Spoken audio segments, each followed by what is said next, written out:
editor of the magazine, Nellie. Nellie, how are you? Good, mate. We've also got Andy, who's from The Foes. We're going to talk to them later. And he's also from Ask Andy from the mag. How are you, Andy? I'm great, fantastic. You're looking well? Really? Yeah? Thank you. Almost the same as that. Well, that's a pretty flattering shot. I don't know if I can match up to that in real life, but I'll do my best. Nell, how did Sepultura questions go? Good, good. We've got some good ones, which I can't remember off the top of my head, but we're going to use them in the interview on Tuesday. And thanks a lot for that. And we'll publish it with the names and stuff. Brilliant. Yeah. And what's on this week? We're helping Andy this time. Help me. Because usually you ask Andy for help, don't you? Yeah. Yeah, I need help big time. Like, you know, obviously anyone sort of vain and shallow enough to get in a rock band and needing the artificial stimuli of applause on a regular basis is probably got problems. You can pretty much count on that. And I'm not unlike, millions of other rock and roll tryhards in that just a plethora of problems basically. And I need somebody out there to help me. So your problem is just that you're a shallow rock star? Well, no, not really. I was thinking, obviously we're not going to be able to sort of dismantle my whole sort of, psychic makeup here this morning on a Saturday morning. That's too much. So I thought probably I'd just hone in on one problem. Basically, as a 32-year-old man, I still live with my parents. I can't break free. I need mum. I need dad. I mean, I tell them that they need me, but really deep down I know I need them. And somebody out there's got to be able to help me. How can I break free? How can I take my first tentative steps into the real world, cast off the shackles of my parents, and make a go of it on my own 2 feet? Okay, well, let's just try and help Andy. You can fax us in your advice on 03 9525 6839 and help Andy, please. Andy. Please. Thank you. Thank you, guys. We'll do updates during the show, and hopefully, Andy, we can, Yeah, well, hopefully those- someone cares enough to fax in, yeah. Yeah. Personally, I'm sceptical, but we'll see. Yeah. Last week we saw some footage of Silverchair in the snow. They were on a North America tour, and now we've got some exclusive behind the scenes footage of them in San Francisco. Let's check that out.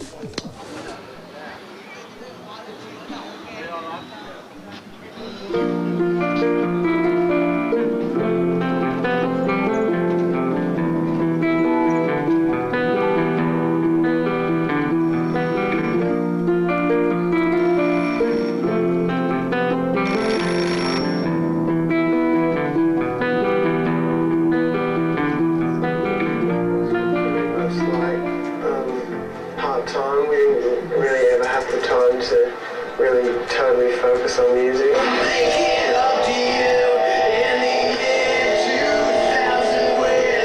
With the release of Neon Ballroom, Australia's multi-platinum teen trio Silverchair is back, hoping its third hard rock release can get some attention in hip-hop. Get much better than that. Your #1 rated show.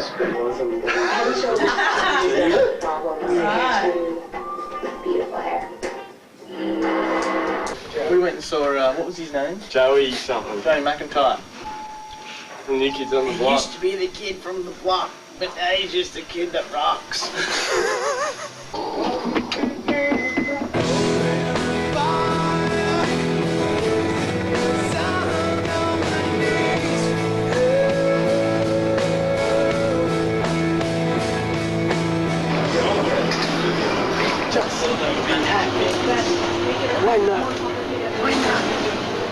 We just saw a busker on the street singing this wonderful song.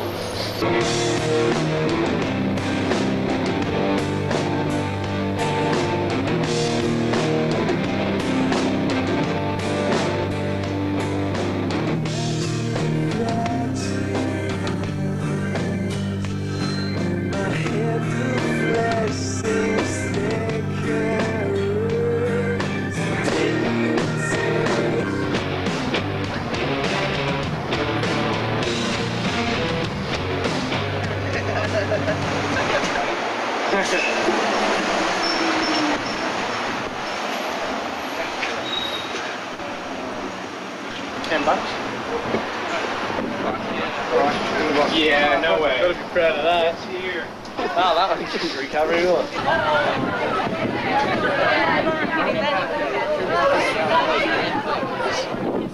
Hi, I'm Daniel. And I'm Chris. And I'm Dan, and we're Silverchair. And welcome to the official webpage for the Llama Appreciation Society. Look at this. Look at that. A bit of mould. That's just rank. It's bad. This is from previous gigs. This is no water at all. Can you see that? Oh my god! Oh. What are you kidding in here? Like a live member? That's no joke, that is sweat. Stop it! Stop it! Good over that. Don't let that go to waste. Don't want to ruin it. I need help. That is the worst smell I've ever smelled in my entire life. Bar none. I would rather smell a corpse than you. It's funny, but that's so definitely mainly Chris. Oh yes, it's not me. Definitely mainly. Look at the shirt.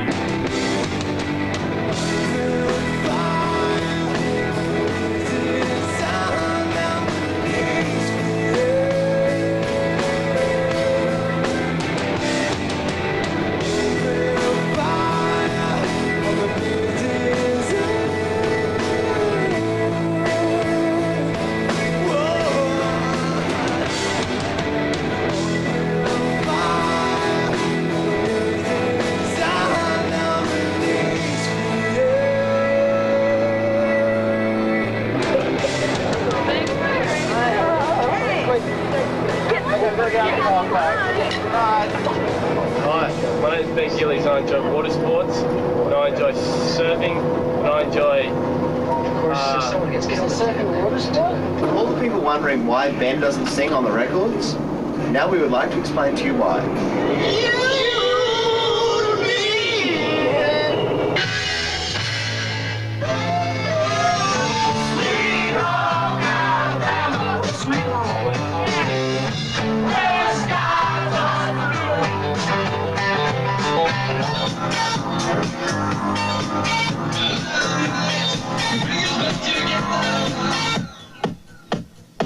Alright, I've got something for you. Leave the lights on. Leave me alone.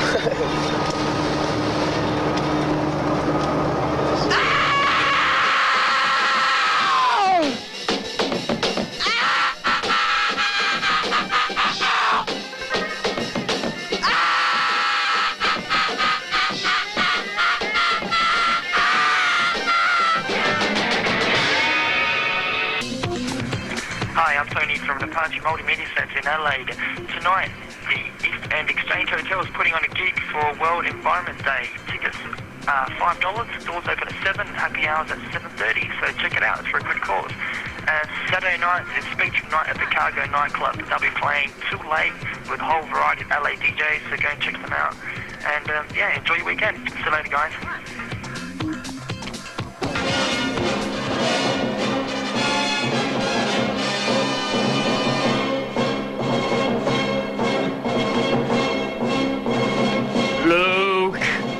Isn't this great? The bubbles are working today. On Star Wars Day, look at Shaky doing his moves dressed up like Princess Leia. He's trying to hype it up. Well, I'm here to say that, Mr. Lucas, you have put some hard-working stormtroopers out of work. Look at these guys.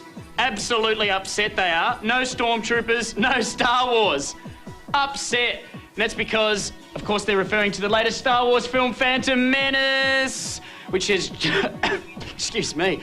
These bubbles are killing me. Phantom Menace has just come out. What are you laughing at, Nikki? Phantom Menace has just come out, and it's the first. It is a prequel for the Star Wars series. You had Star Wars Empire Strikes Back, Return of the Jedi, and now you've got the Phantom... Oh, no, I've broken my Stormtrooper watch again, guys. I had a Stormtrooper watch. Foolish.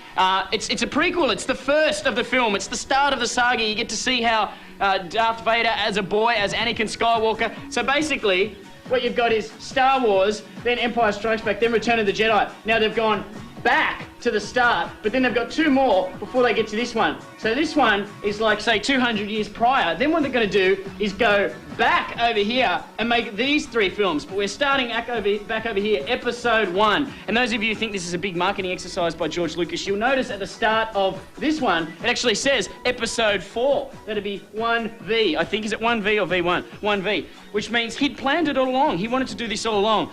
And I'm going to be the first on television to say this film does not live up to scratch. I'm sorry for all you Star Wars people out there doing the Boogie Nights thing, retro. Oh, look, Yoda, I remember flares, I remember stormtroopers. I'm sorry, but this film, those films had a plot, something you could watch, something you could go along with. Hey, stop getting behind the book. Some characters you could identify with. This film is just a bunch of computer-animated Muppets running around. Some of the film looks like an animated film. There's no humans in it.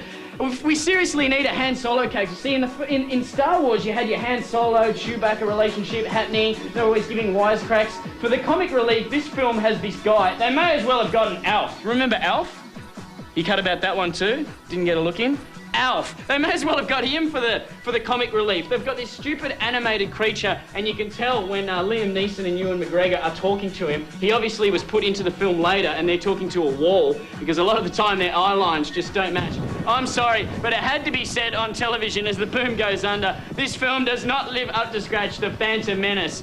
A lot of the scenes are laboured, all that scenes in the Senate. I didn't know if I was watching Star Wars or Late Night Amber with Peter Harvey. It was just, oh, what is all this stuff about trade embargoes? The other films had stories, characters you could follow.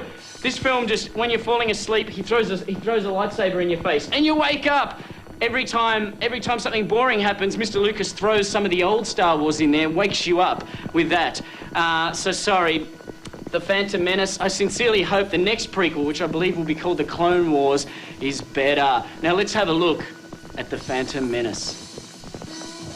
I like aeroplane jelly! Oh yes, I love it! The boy will not pass, Master. He's too old. Anakin will become a Jedi, I promise you. Do not defy the Council, Master, not again. I shall do what I must, Obi-Wan. If you would just follow the code, you would be on the Council. They will not go along with you this time. You still have much to learn, my young apprentice.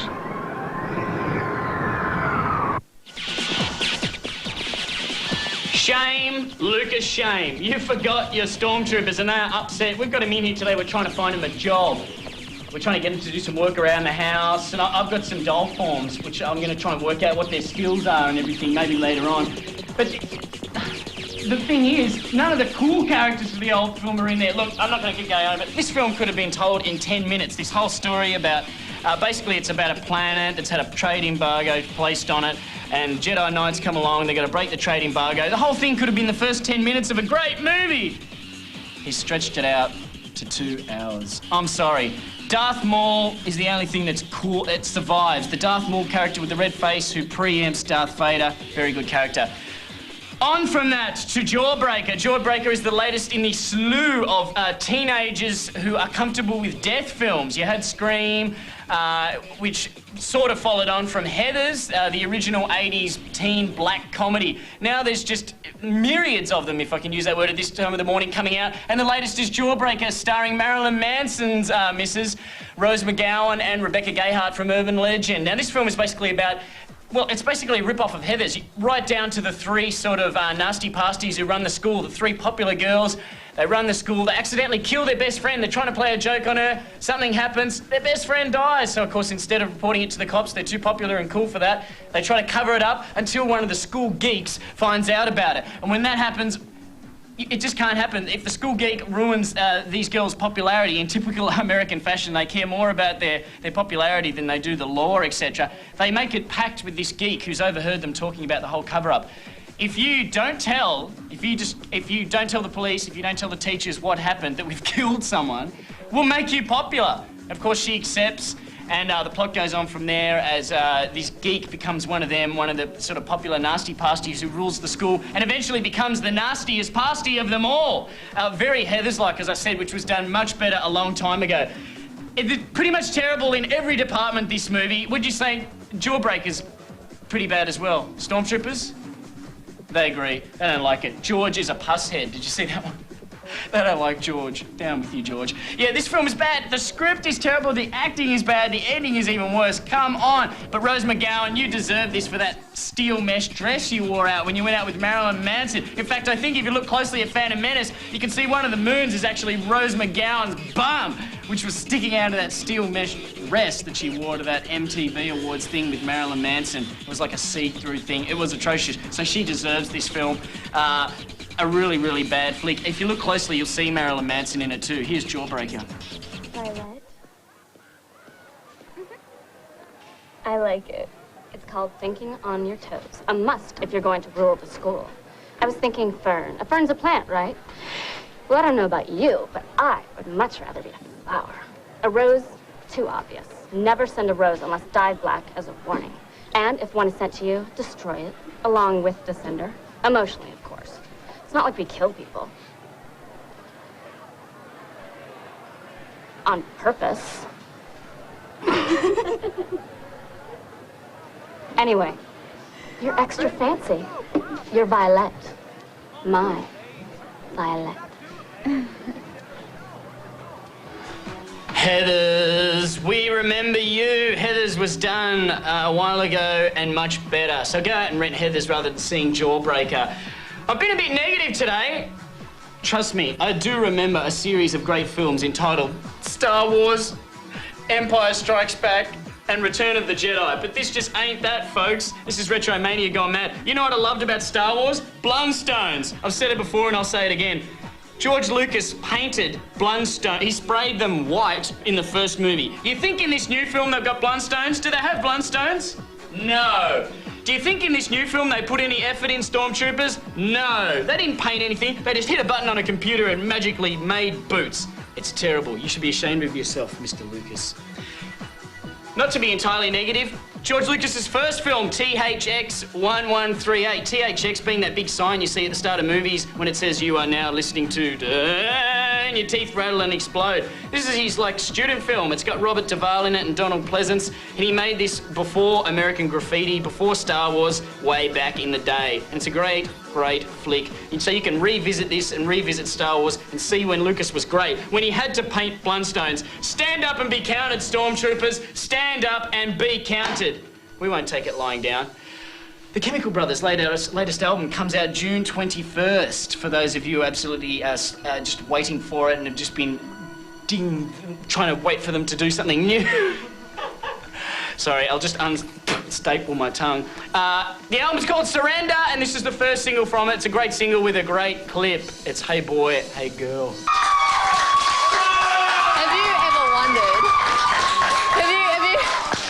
Have you ever wondered what it would be like to go downhill on a bike at about 40 k's per hour and just bush bashing all the way down?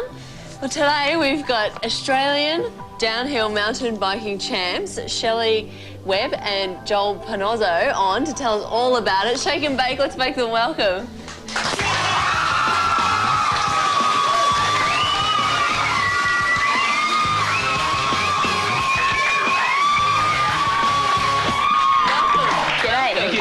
Tell me, how does it feel when you're going down that mountain? Oh. It's a great adrenaline rush. Yeah. Get right into it. Would you say that you guys are rush junkies? Oh, I suppose so. We love to race. Yeah, I love to race, love to go fast. So, well, it's actually an extreme sport, isn't it? Yeah, they do have extreme races, yeah. Yeah, it's pretty full on, so... Yeah? How fast are you actually going? Depends on the course. Out in open sections, you can get up to speeds of 80 kilometres an hour in Australia here on our courses. Uh-huh. I've actually raced at a place in America where the top speed, I think, is 102 kilometres an hour, so... On a bike? Yeah, on your bike. Wow. Well, we've got some footage of Joel going downhill. It's courtesy of Soil Sampler. Let's take a look at that.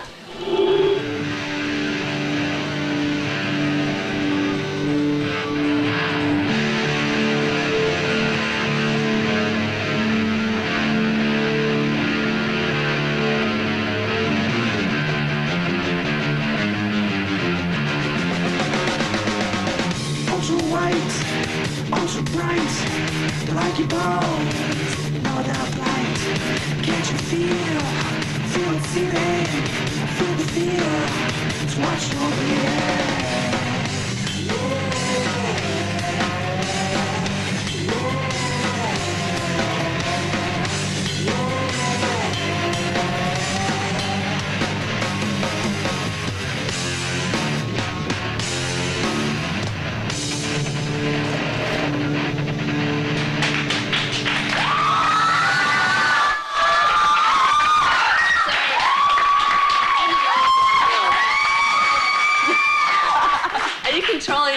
situation just by the handlebars? Is it all with your arms, Shelley?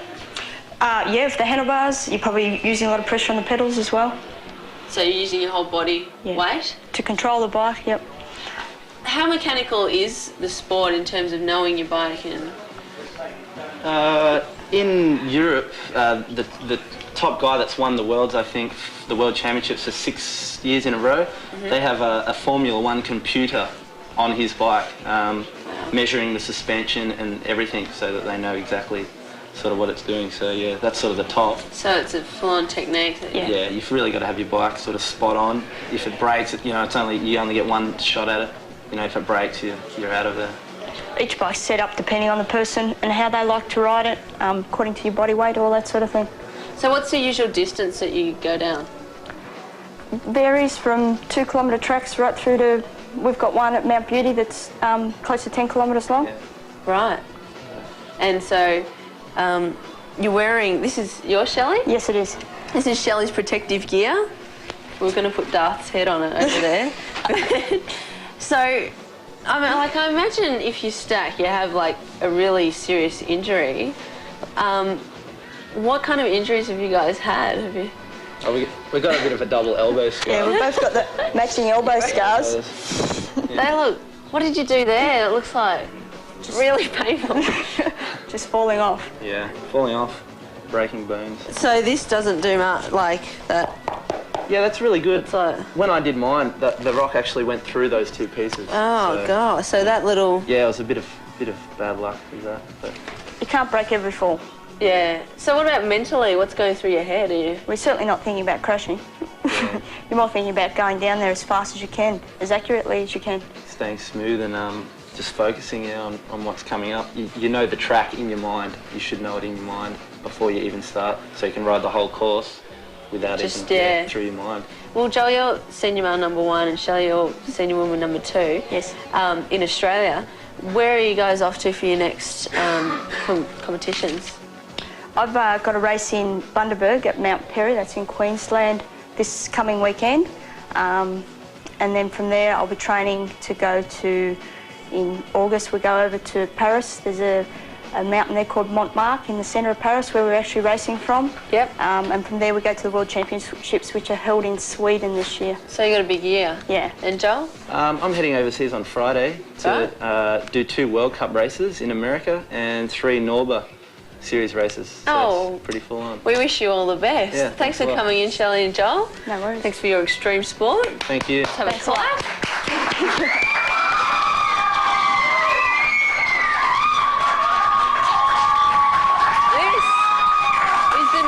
Chili Peppers album, finally, after 4 years, Californication. It's out in stores on Monday, the 7th, in a few days. Scar Tissue is the first single off that album. Let's take a look at that now.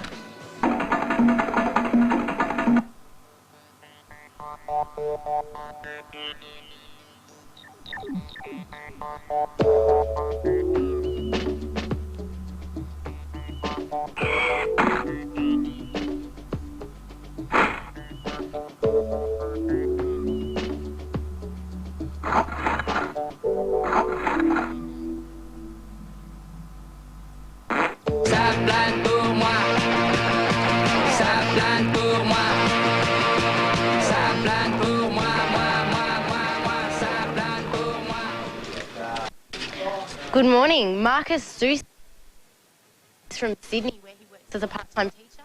And this is his first novel, The Underdog. It's his first novel for teenagers.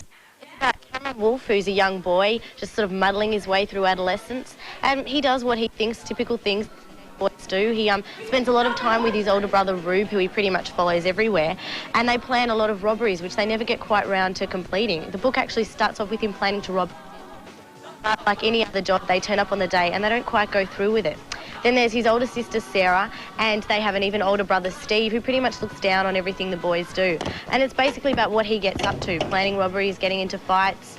Cameron has pretty low self-esteem. He thinks he's pretty hopeless, but he's not as bad as he gives himself credit for, because he wants to get a stereo, and so he starts a part-time job working for his dad, who's into construction.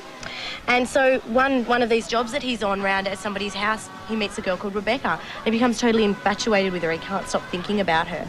But when his sister Sarah breaks up with her boyfriend Bruce, his world sort of crumbles down around him and he becomes all jaded and cynical, and he decides that everyone's relationship is doomed to fail, and no matter how much he loves someone, then it's never going to quite work out anyway. So pretty much continues on like that. I don't think I'd be spoiling the ending if I said, in the fine tradition of teenage novels, by the last chapter the main character decides who he is and where he's going in life.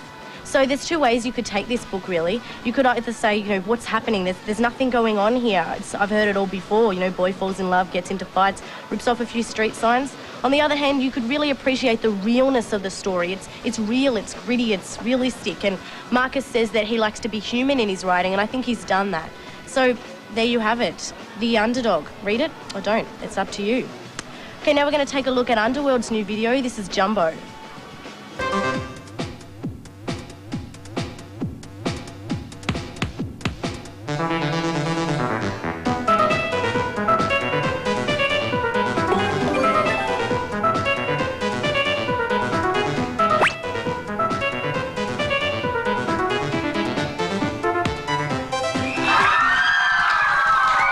Good Lord. I was just in the other room watching your book review, Cassie, and the mic was cutting out. See these little things we've got?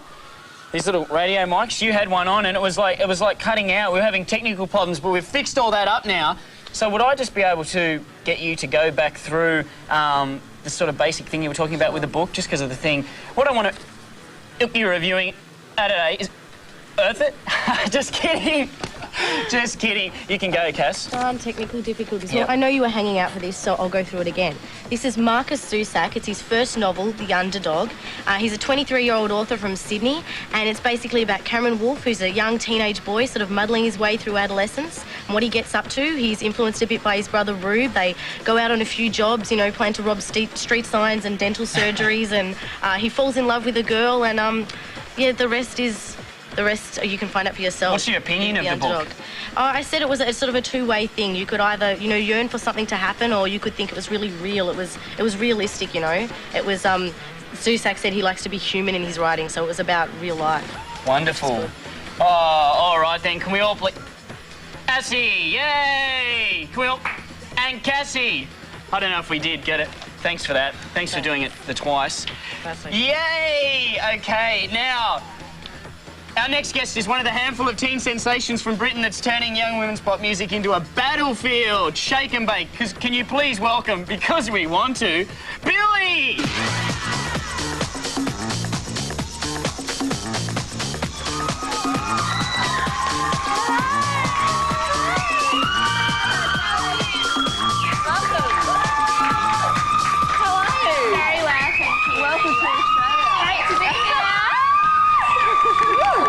Everyone's happy to see you. Yeah, they're cool. How do you like our house? Oh, it's fantastic. So colourful. Yeah, it's a good way to start the morning. I know, it's great.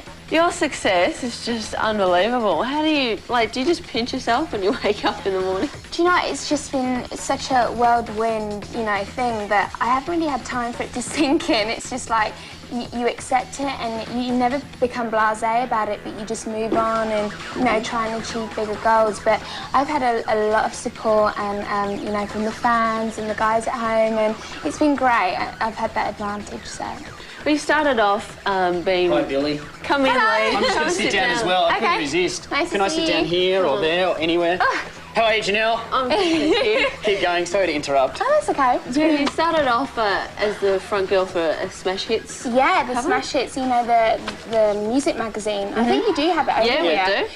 And I launched the campaign. I was sort of the face of the magazine, and I got it through an audition. I went to a theatre school, and you know, they sort of linked me up with the guys, and I went in my school uniform. It was really embarrassing. You were dancing to the Prodigy? I was dancing to the Prodigy in my school uniform. Everyone turned up in hot pants and little bra tops, and there was me in a long pleated skirt and a school tie and blazer, and it was good, and I got the part, and then I did the whole campaign, and the guy from Virgin Records saw me, and you know, he just said, would you do a demo tape? And I said, yeah, sure.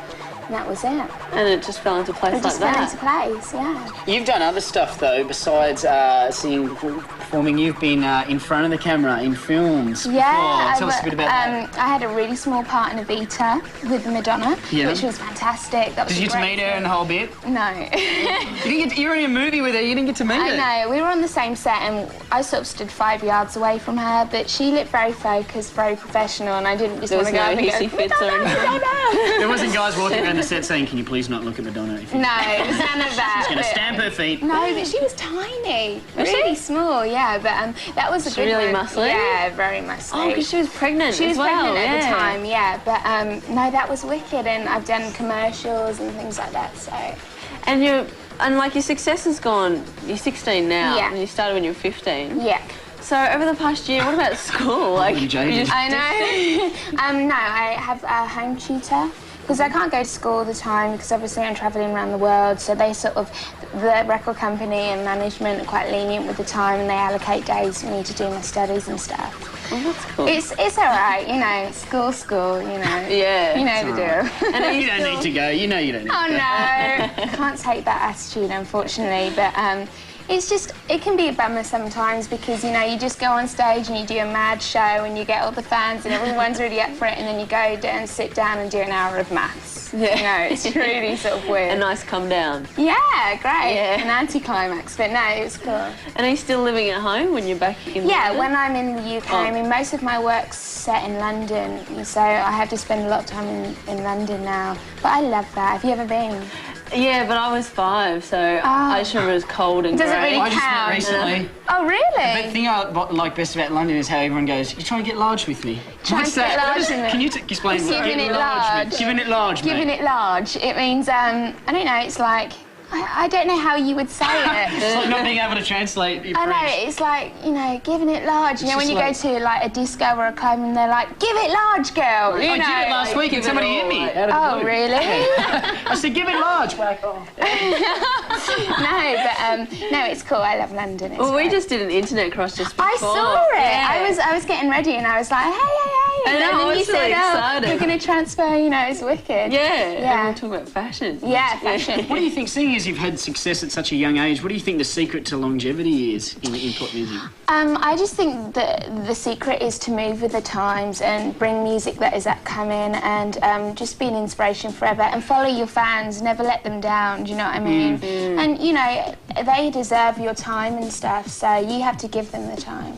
Well, your parents run your fan club from home, Yeah, is that right? yeah, that's good. Because, like, when I was young, if my parents opened my mail, I'd just crack it. I know. Well, I would have, but now they do it anyway. So, and I think it's good because they know me better than anybody else, and so all the information that they're giving the fans is factual and not. It must be a hassle though when the postie comes along and puts a couple of letters in the other, and then yours is a dump truck full of letters. I know. It's a bit of a weird one, you know, when I go home and I go into the office and it's just, you know, bags full of letters, and it's good because when I do go home I can just pull as many out and just sit in the living room and read them, you know. And so I get to see the pictures and the presents that they send me. You know, with the big companies that do the fan clubs, you don't really get to see the stuff. So you can never, and sometimes if you get a really personal letter, you can give your own response. So that's, you know, that's the advantage. Yeah. Well, your first album, we've got it here. Yeah, Honey to the Bee. Honey to the Bee. How much did you contribute with songwriting on the album? Not very much on the first album, to be honest, because it was a very new experience to me, and I was 14 going into the studio, and I don't know, I just needed to learn about the whole production, the writing phase before I sort of stood in and took control. But I'm writing my next album at the moment, and it's going to be about 50% of my own stuff. And, you know, also I was young, I hadn't really experienced anything, you know, I came from a small town and I hadn't been anywhere outside, and so I had nothing really to write about. But now I've done so many things, and I'm over here and I'm seeing all the fans all over the world, so, you know, it's cool. That's great. So that's on your next album? Yeah, I'm writing at home. Which will be? Either late this year or early next year. So what have you got planned for the rest of this year? No doubt it's all scheduled. It's all scheduled. Well, I'm over here for another couple of days, then I'm going up to Sydney. What else am I doing? Then I'm going home. A couple of days in the UK, then I fly up to New York. I'm doing the Women's World Cup It's the theme song, yeah, and I get to meet the First Lady, which is cool. I'm going swimming on Sunday. Oh, really? I've got a lot planned. Oh, that's cool. I'd like that. I like it. And then I'm going to the Bahamas to film some stuff with MTV, which is going to be nice. That's going to be nice. And then home to record the other bits of the album. So that's going to be good. And then hopefully come back to the hopefully. Yeah. And back to recovering. Yeah, sure. Thank you so much, Billie, for coming in. Can we all please thank Billie?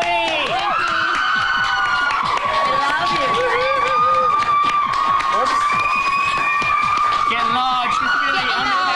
Get large right here on Recovery. We're going to have a look at Billie's latest clip, Out Hunting to the Beach. Where was that filmed? That beach is gorgeous. That was in Key West.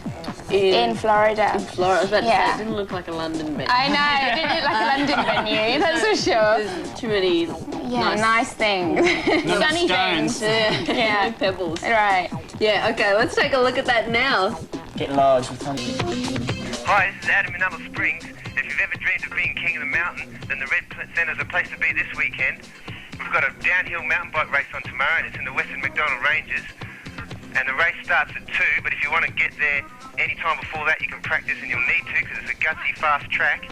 And if you want to see some wild action, then you better get down there tomorrow. But no matter where you are this weekend, have a good weekend. Oh my God. If you've watched Recovery over the past 5 weeks, you might have seen our stories on the road with our own Jodie J. Hill with the Comedy Roadshow Festival. She's gone all around regional Australia, and we have Jo here as well to tell us about how their trip went. How'd you go, Jo? Oh, look, we went to every part of Queensland and regional Victoria that you could imagine and made loads of people laugh, and it was lots and lots of crazy fun. Yep. You guys are on separate buses, aren't you? Yeah. Look, we were obviously naughty at some point, so they separated us. To the corners of You Australia. went to the East Coast, you went to West Coast? West Coast, heading for the West Coast. Yeah. Yeah, so it was good fun. It was crazy though. Yeah, definitely crazy. New town every day. Every day? Every day. Yeah. For 5 weeks? Yeah. 5 weeks. I went for 5, you went for 2. 2, yeah. Oh, 2. You travel 3 to 4 hours each day, getting there. So what was the audiences like compared to the city audiences? Look, you know, they laugh at the same things that city people laugh at. It's just that they're so much more grateful. Yeah, like I'm going to start in Karratha. Like, Oh, yeah. we're gonna Hi, like, Karratha. Yeah, it's that thing of, you know, they don't get that much stuff out there. So we were grateful to be able to be there, and they were grateful to us. Yeah. Yeah. It was good to get out there and see the country and Good sort of way of beautiful travelling. places like in Western Australia, like Beautiful. Parts in Australia Denmark. that you just go. Just you beautiful. know. What? Just I brought a You got map some of actually- souvenirs for No, us? this is a map of where I went. All over the place, and some of the places weren't on there, so I put it on with Vegemite this morning to show you. Gorgeous. Rockhampton and Gladstone and Caloundra and stuff. So that's Queensland for you, and it was good. An eye-opening tour. So what? How did it go on the bus with you know, jam-packed with males for Well, first of all, 5 weeks? I read Lord of the Flies. And then by the end of the tour, I was reading The Whole Woman by Jermaine Greer. Yes, Held there was me a in bit of good backlash. I bought a whole lot of pink. Yeah, so did That I. feminine kind of backlash thing. Yeah. But then I just, started being one of the boys, going, oh, yeah, she's ugly. Yeah, can I look at your mag? Yeah. I learned how to fart on somebody's head. Yeah. It was a skill you had to have. Beautiful. Yeah, because I went on tour with Dave Hughes, Greg Fleet, Dave O'Neill, Peter Berner, Mickey D in Adelaide. You might have seen him a lot. Almost all been on the show, haven't they? Oh, yeah. Yes. Celeb.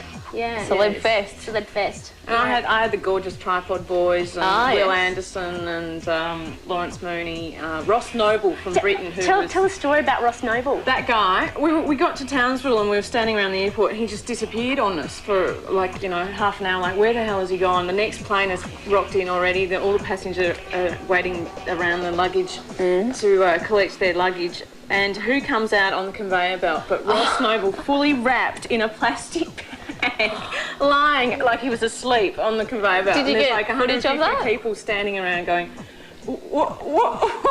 And he's fully, you know, unwrapped himself from the plastic and he's doing all this stretching stuff like he's just been asleep on the plane for the last 4 hours in the luggage compartment. That's great. Did he make the news, do you know? Look, everybody was so stunned, they just didn't know what was going on. Lewis Schaefer did. Like, he upset the mayor of Frankston. You're from Frankston, aren't you? I'm from Frankston. He stormed out because Lewis was a little bit... Oh, yes, I read about it in the Independent. Undesirable, never want to see the man again. Yes, that's right. Yeah. But we supported our Australian counterparts, didn't we? Yeah. Yeah, no, we did. So you guys were doing a show together for the festival that was on before. Now what's up for you guys? Oh, we're going to Singapore and Japan and meeting Billie in the Bahamas? Yeah, definitely. Right. And we might be doing the Red Nose Day gig.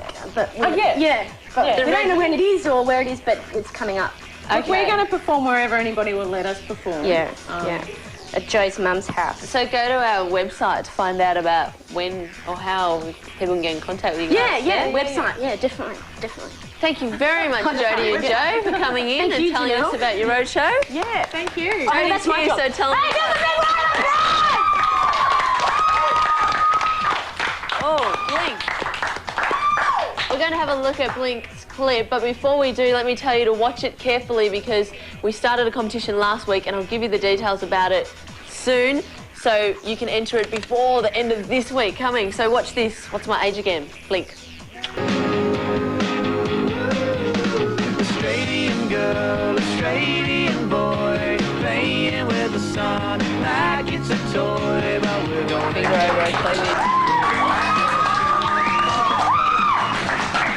This is the limited edition Blink-182 album, Enema of the State.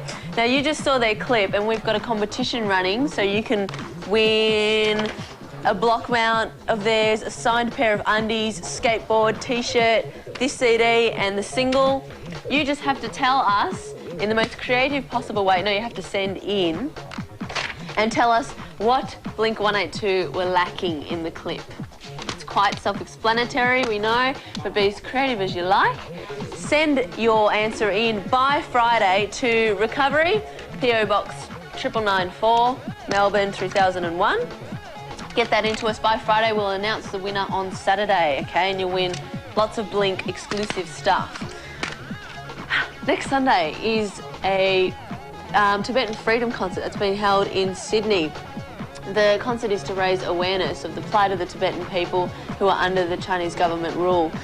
The concert is going to be held simultaneously in 4 places around the world, in Chicago, Amsterdam, Tokyo and Sydney.